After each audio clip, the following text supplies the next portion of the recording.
So, welcome back. So, you're going to get a little of food dye and you're going to just scrape it with your spatula. Now, I mean this spatula, not the one that we were using earlier to mix.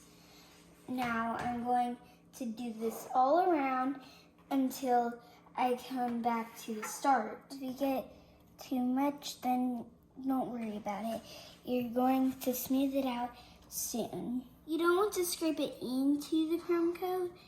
You just want to do a gentle little scrape, but not like too hard of a scrape.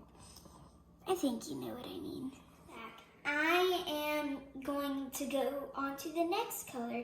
So in between colors, you need to wash off your spatula. I normally get messy, so I always need to wash my hands.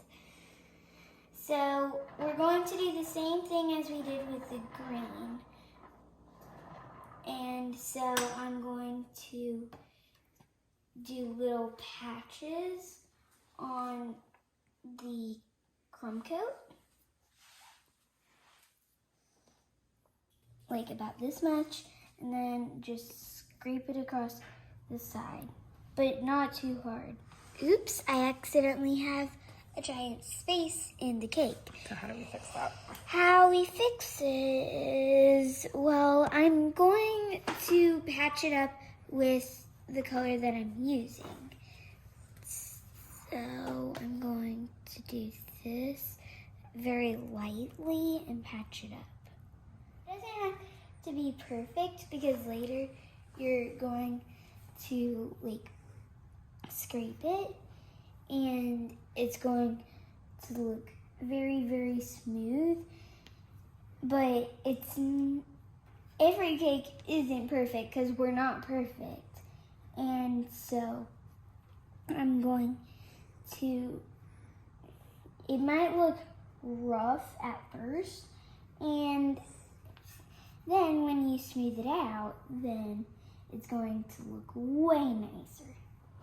I'm just doing this for fun, so I'm not trying to make it look perfect. So I have 2 layers done. Now I'm going to move on to the next color.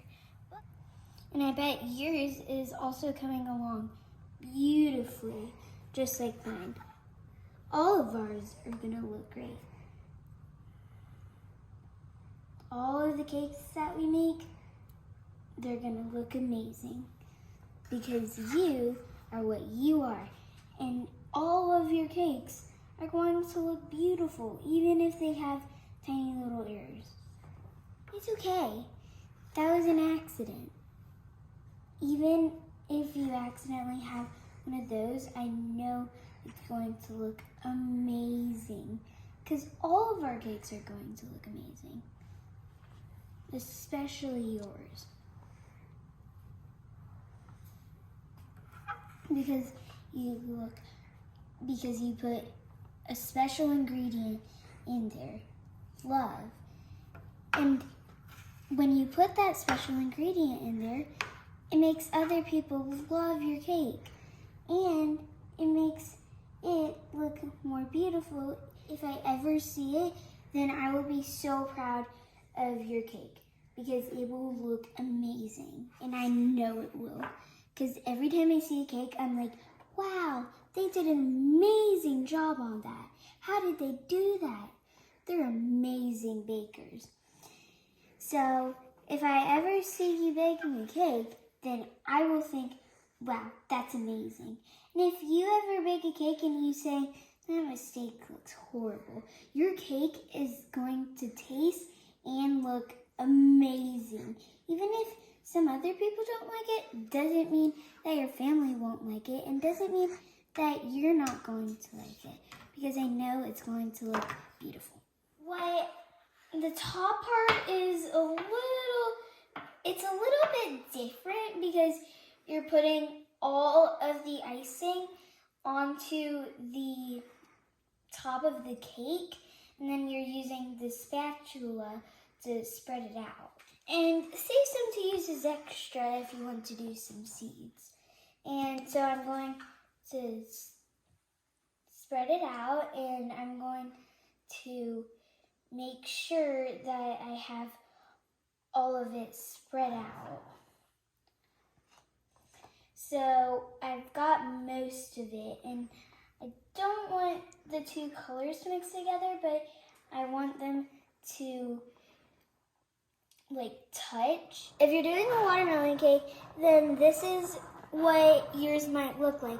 I know that you might not do the same colors, but this is the colors that I chose. You're going to need to use a scraper like this. You're going to use the bottom, like the flat part. You're going to do this, but very lightly. It's sort of like petting a cake dog. So you're gonna pull the scraper towards you. You see how I've smoothed it out? It's because I used the flat part and pulled it towards me very lightly. And now I'm going to do the edges. It's the same except for you're turning the turning table if you have it. If you don't have a turning table, you're going to do this, and you're going to swap hands around. So you see how I've gotten the top good? So that means you get to move on to the bottom. You have to put it flat to it so that you can get all of it good. So now you've done the ombre part of the watermelon cake. So now you have to create the seeds. So you sort of want like a teardrop like that. I might want it a little bit more smaller, but I hope you've enjoyed making a watermelon cake. Peace out.